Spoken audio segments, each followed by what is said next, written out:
Signature strengths.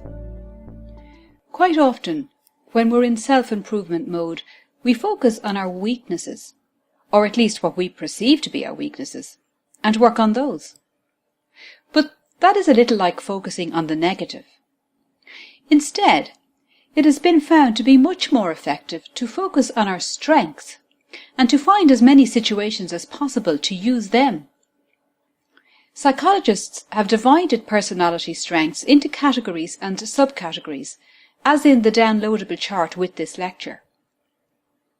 Now, you might have noticed that spirituality is one of the character or signature strengths.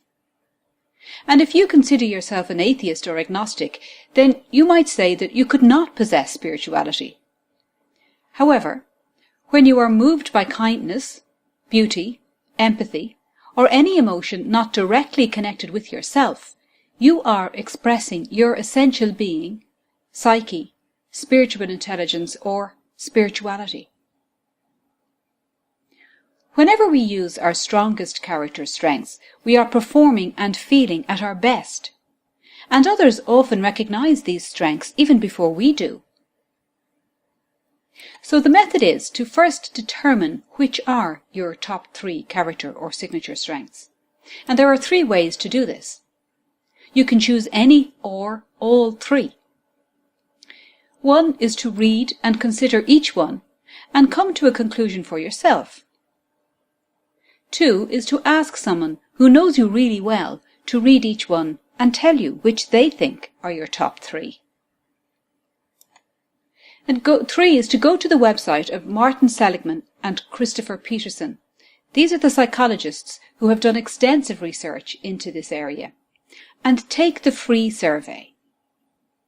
The link is included in the transcript for this lecture. And it takes about 20 minutes, but it does give you the most accurate answer. You will get a list of every character strength because we do possess them all to some extent, in order of priority. So pick the first 3. These are your top 3 signature strengths. You will get the list and a short description of each. But if you want more information, you are requested by the website to pay around $10, and all money goes towards further research. But the short list is enough for this exercise, so it's up to you.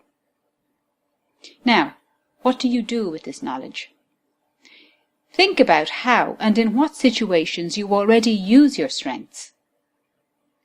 And then have a think about other situations where you don't use them so much, but where they could be of use.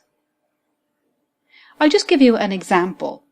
Imagine that your top 3 strengths are bravery, sociability, and kindness. And imagine you love bungee jumping and other extreme sports, which would be bravery, and you're a member of several clubs involved in these activities, and that would be sociability. And you like to take new members under your wing and give them hints and tips whenever you can, and that would be kindness. But then think about how you might apply these same strengths to your work. Perhaps you could be the one to suggest to the bosses the changes that everyone else is crying out for but are too afraid to ask. Could you be the one to set up a lunch club, where once a week everyone brings in 1 food each and you all share? Could you help and encourage the newest members of staff, even when it's not your job? These are just simple examples of an imaginary person, but I'm sure you can come up with something that is specific to you. Seligman and Peterson, who I mentioned earlier, found that when people used their character strengths in different and new situations every day for 1 week, the benefits of feeling happier and less depressed lasted for up to 6 months. Practice using your character strengths in new situations for at least 1 week, and see how it makes you feel. And don't forget to keep in touch and let me know how you're going along.